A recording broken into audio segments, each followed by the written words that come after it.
This is the Italian Penicillin. It's gonna make your life so much better. If you feel a little bit sick, this is gonna fix you up. You don't need any medicine. This is a one-pot recipe that we wanna make in a large batch, simply because we can freeze portions, batches of broth that we can use anytime to eat as a meal or to add to a risotto or whatever else that you need a broth for. Ingredients, the chicken. Okay, you can use the whole chicken, this is completely up to you, but I recommend you not to use the whole chicken. So let's focus on 2 chicken parts. I'm using drumsticks because it's got the beautiful bones from the drumstick, so it's gonna add flavors, okay? So I've got about 1.3 kilos of chicken drumsticks, and they are cheap to buy from the supermarket. And then I'm using 500 grams of thighs fillet. Thighs, maybe further caption so you understand. Chicken thighs, fillet. It's got no bones on it, and it kind of pulls apart after, when it's cooked for many hours, okay? So these are the 2 chicken parts I recommend you to use. In total, we have about 1.8 kilos. To add flavors to the broth, we're gonna use 2 peeled carrots, 1 large celery stick, 1 brown onion, peeled of course. Now we talk about herbs that we need to use for this recipe. I'm gonna use dry herbs, okay? The reason why is because winter time is the easiest and more accessible type of herb that we can use, and I think it works very well with the broth, okay? So, first herb is the bay leaf. I'm using about 5 leaves of bay leaf. Then I'm gonna use something I buy from the supermarket. It's called mixed herbs. It's got oregano, marjoram, and thyme, dried. And a very important ingredient that my friend Antoinette made, she's a Lebanese lady, she uses this all the time. It's a French mix of herbs called Provence, and it's got a mix of thyme, rosemary, marjoram, and sometimes it's got basil, tarragon, and fennel. Try to find the Provence herb from the supermarket or make it yourself. We're gonna use a standard glass of white wine to tenderize the meat. Very important that you use it. The one I used is alcohol-free, so anyone can use it. Extra virgin olive oil, salt and pepper, and a large amount of water. This is a 1-pot recipe, okay? So what I recommend you to do is to get a large pot, the largest pot you have at home. If you don't have it, just buy it. Could be aluminum, stainless steel, cheap, expensive, it doesn't matter. But make sure it's big. When we make broth, we want to make a large batch because you can freeze the broth, okay? So the largest pot, and use as much as ingredients as you can. The larger the batch, the less you have to cook, because we're gonna freeze many batches that you can have all year round. We're gonna start the cooking process on a medium-high heat, because we need to braise the chicken, and then we go down to a medium-low heat for the rest of the cooking. We're going to add generous amount of extra virgin olive oil, about 5-6 tablespoons. Extra virgin olive oil adds lots of flavors and is the healthiest oil you can use. Once the oil gets hot, we start adding the chicken, okay? Which we're going to braise. It's very important we do this to add flavors. Let's add the chicken thighs. The reason why we need a big pot is because we need to cook the chicken perfectly. We need to braise the chicken, and if you use a small pot, you cannot do that. See, my pot, even though it's big, it's already too small. Because now, I have to find space for these big pieces. We're gonna close the lid. We're probably gonna cook it for about 5 minutes per side. After about 4 or 5 minutes, we open the lid, look at that. Oh, so much steam. Oh, beautiful flavors. Now we're gonna turn the chicken around. The pieces. Yeah, nice and brown it is. Now we want to brown the other side for about 5 minutes. And then we can start the broth process. Now the white wine, it's gonna release beautiful flavors. Make sure you don't put your nose right into it, otherwise you get drunk.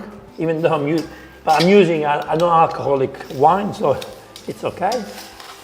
Now do that and scrape down all the meat that is stuck to the bottom. See? You got the meat stuck at the bottom. That's what the wine is doing. It's deglazing the pan. I don't know if you can see the little beautiful cream that we have at the bottom. That's a mix of wine, juice from the chicken, the oil. And this is flavors. Let's put the fire down. From now, we cook on a medium-low heat. Don't be aggressive anymore, okay? We're gonna be gentle now. Now we start adding the flavors. We're gonna start from the bay leaf. Now it's time for Provence. So when we put Provence, just try and put it on top of each chicken drumstick and thighs. As you can see, the chicken is covered by the herbs. You know, those herbs now are gonna make love with the beautiful chicken. So what we can do, we can quickly stir a little bit.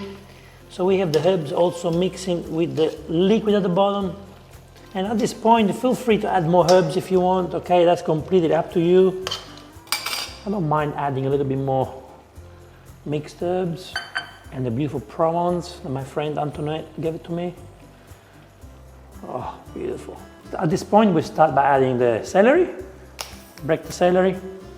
If you break it, it also release more flavors, okay? So we're gonna put celery in there. Celery here. I'm gonna add the carrot, but the carrot I'm not gonna cut it, just put it straight in there. Here is the onion, which I'm going to cut in half. Put it in there. And the final step is the water. We're going to go all the way almost to the top of the pot. And don't think of adding stock or broth into this. We are making broth from scratch, okay? So water is all you need, flavors is what you need. You don't need to add someone else's stock or broth to give flavors. Don't do that. Okay, so I've got 5 liters of water in the big pot. All we do now is stir, okay? Just need to stir. See? The ingredients are making love together. We've got the flavors, the herbs everywhere. It took us about 15, maximum 20 minutes to get to this point, okay? All we have to do now is to let it cook on a medium-low heat, okay? For as much as you want. 2, 3, 4, 5 hours. It can be all day if you want, okay? Of course, it will reduce, so you decide how much you want to reduce it. But the more you reduce it, the more flavors it gets. What you need to keep in mind is that you're not doing nothing anymore. We have done. The job is done. What you have to do now is to go and stir every now and then. I strongly recommend you to cover and keep all the flavors inside. By putting the lid on, you also have less evaporation, okay? So there will be more liquid stuck in there. There are some people who like to use Parmesan rind for this. Of course, you can do it. You want to replace herbs with different herbs? Yes, you can do it. You want to put chili? Of course you can do it. You want to use red wine instead of white wine? Of course, do it. You know, make it yours, you know, make it personal. But try to follow this technique to really get the best broth that you can. You can also add lemon juice from 2 or 3 lemons, and you can add a beautiful citrus flavor to this broth. All right, guys, it's been about an hour, so let's have a look. Let's see how it looks. Ooh. Oh, wow, those beautiful flavors. Wow, wow, wow. Let's give it a quick stir, just to make sure nothing is stuck to the bottom. What I'm getting right now, it's already a beautiful smell, lots of flavors. They have already made love together. It's already beautiful to eat, to be honest. But it's not rich yet, it's not completed, okay? The only way to complete the broth and to call it broth is when you slow cook it for many, many, many hours. So I'm gonna let this cook for about 4 hours, okay? And stir every now and then. In the meantime, I'm gonna go to work. I have to have lunch because I'm hungry, and I have to cut the grass outside, okay? So I have a lot to do. And this is cooking on its own. And always put the lid back on. Always cook it with the lid, so we keep all the flavors inside.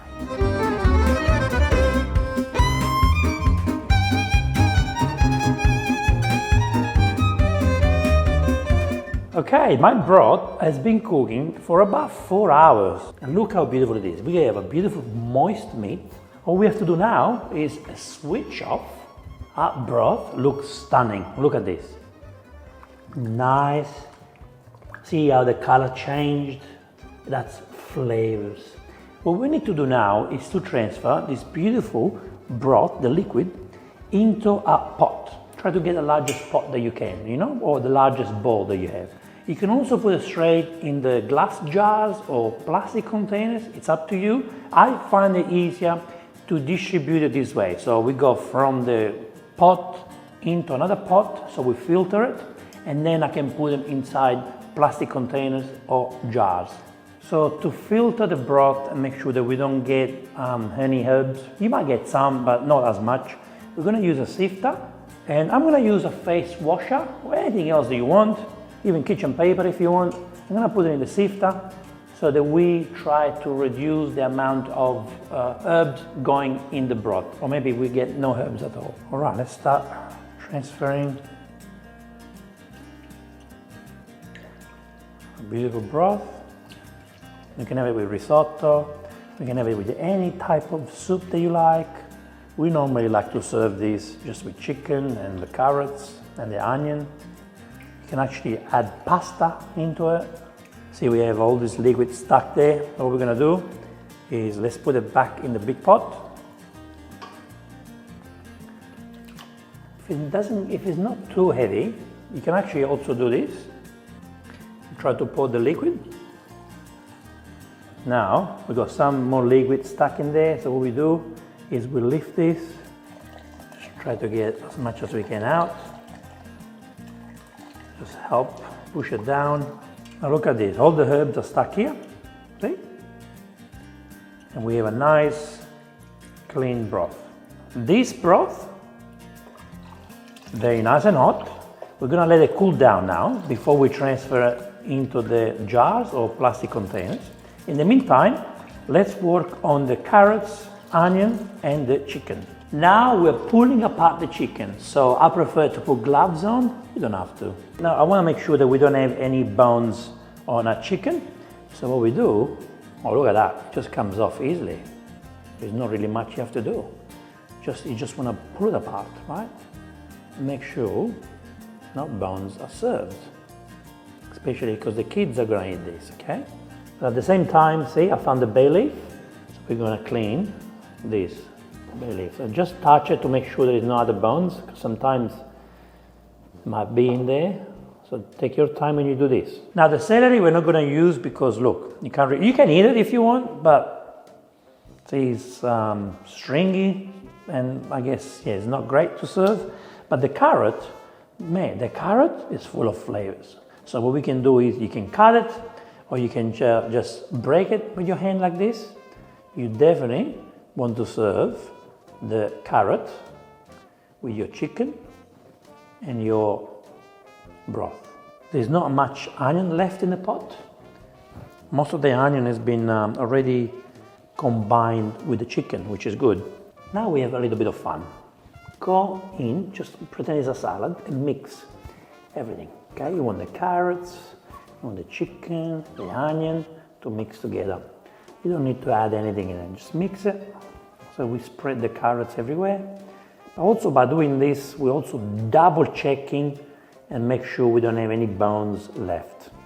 All right, what we're gonna do now, this is cold. We're now ready to put these in the jars and plastic containers so we can have chicken broth with real chicken for the winter. Guys, can you see this?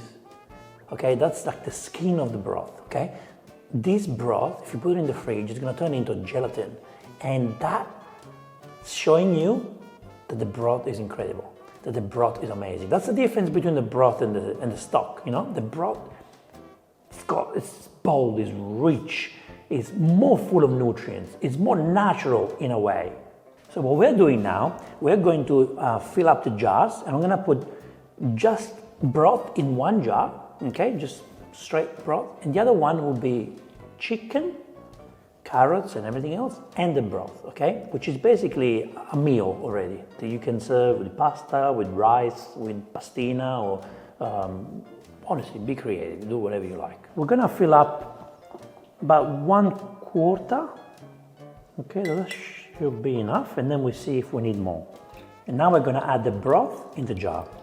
We're gonna use a funnel, I don't wanna waste any broth. Look, I wasted some here and it's not good to work so hard for this. Great, I'm not wasting anything.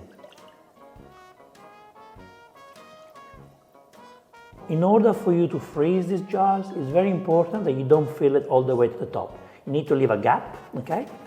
So by leaving the gap, those jars are not gonna break in the freezer. Amazing, look at that. Look at that. Now we're gonna fill up this jar with just broth.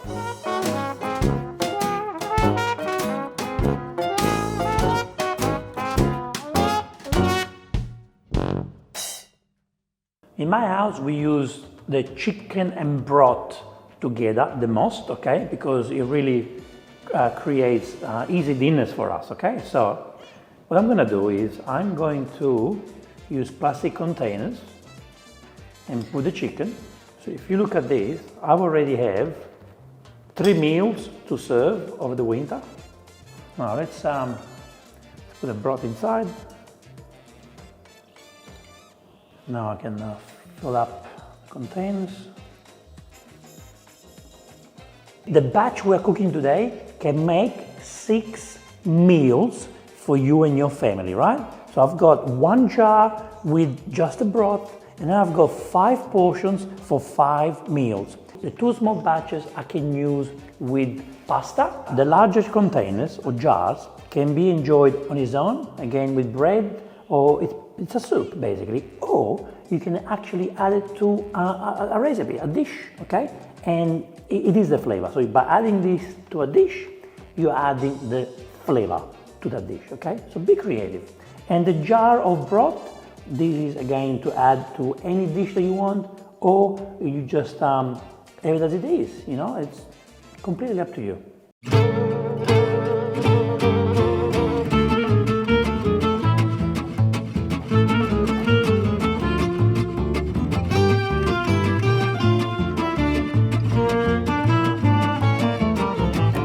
When I go to Italy, it's such a big trip from Australia all the way to Italy. When I get to Italy, I want my Nonna to make this for me, and it's the best comfort food. I get to Italy, my belly kind of, you know, gets cleaned up and feel good, and then I can start eating all the Italian food while I'm in Italy and just eat all day long. Let's try it.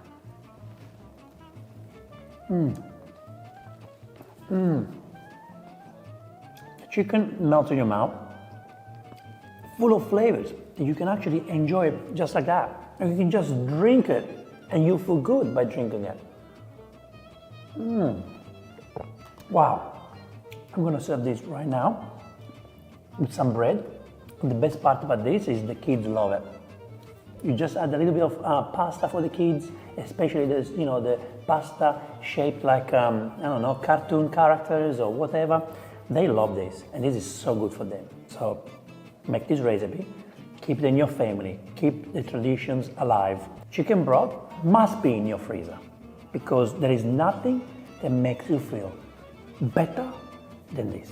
And if you believe, for any reason, that you don't like it, you will like it. Trust me, you will absolutely love it. So thank you so much for watching this episode. I will see you in the next Vincenzo's Plate video recipe. E ora si mangia chicken broth.